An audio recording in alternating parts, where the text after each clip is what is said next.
Un disciple s'approcha du Seigneur et lui dit: Seigneur, combien de fois devrais-je pardonner à mon frère? Jésus lui répondit: Le royaume des cieux est semblable à un roi qui voulut faire rendre compte à ses serviteurs. Quand il se mit à compter, on lui amena un serviteur qui devait 10 000 talents, monnaie de l'époque.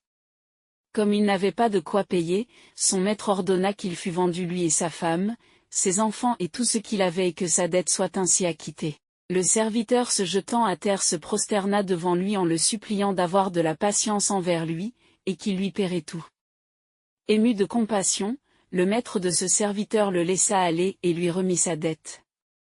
Après qu'il fut sorti, ce serviteur rencontra un de ses compagnons qui lui devait 100 deniers.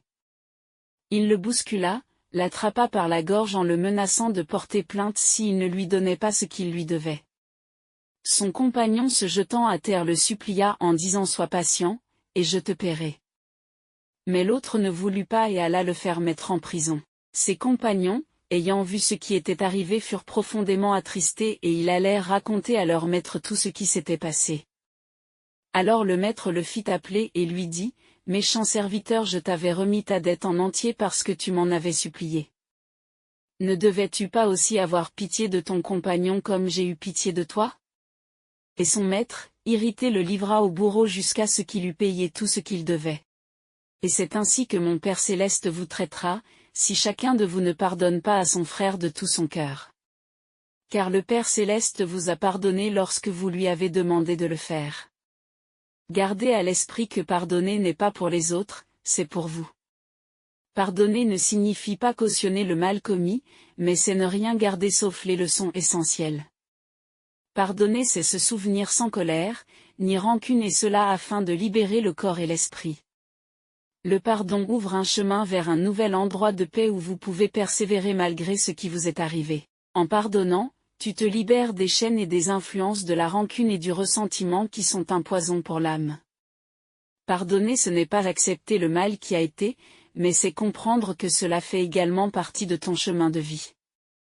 Pardonner, c'est choisir de ne pas laisser le mal te définir et définir ta vie.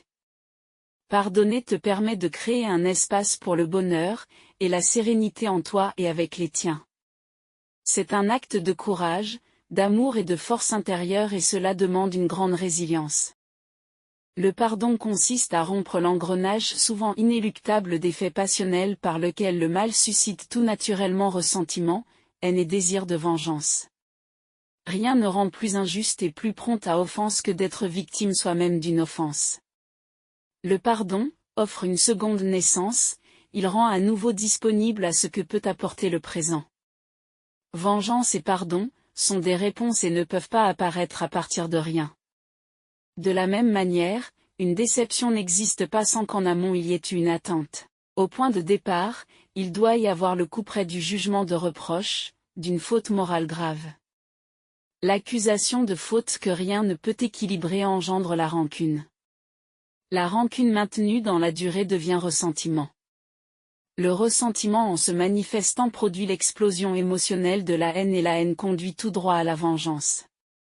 Nous pouvons facilement excuser une erreur, mais il est plus difficile de pardonner une faute. Les conséquences d'une erreur peuvent être dramatiques, mais nous acceptons que la personne soit dans l'ignorance de ses actes. Ce n'est pas du tout le cas avec une faute, car celle-ci par définition présuppose un devoir-être. Exemple, le chauffeur de bus n'aurait pas dû boire de l'alcool, des enfants sont morts dans l'accident. Et pour les parents, cela peut être une faute impardonnable.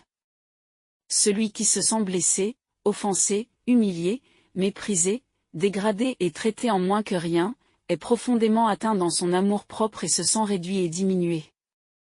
Le pardon est utile et nécessaire afin de délivrer le cœur de son amertume, de son ressentiment et de son besoin de vengeance. C'est un acte librement consenti que de choisir de délier le débiteur des pensées, émotions ou réactions de sa victime. Pardonner, c'est choisir l'amour, la liberté pour soi en premier et pour les siens. Aimer, c'est ne rien retenir tout en retenant ce qui peut aveugler, car une rancune entretenue dans le temps, inconsciemment se transmet de génération en génération.